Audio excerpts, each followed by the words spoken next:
لیکن جو انسان نما شیطان ہے وہ آزاد پھر رہے ہوتے ہیں.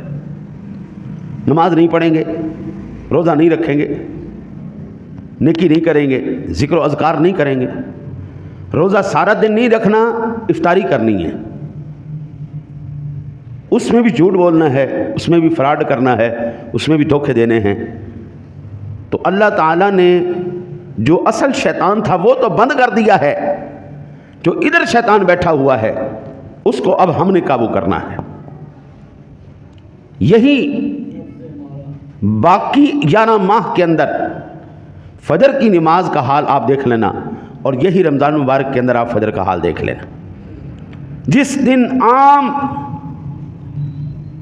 فجر کی نماز میں اتنا رش ہو گیا جتنا رمضان کی فجر کی نمازوں میں ہوتا ہے، اس دن تمام کے تمام مسلمان دنیا میں فاتح ہو جائیں گے.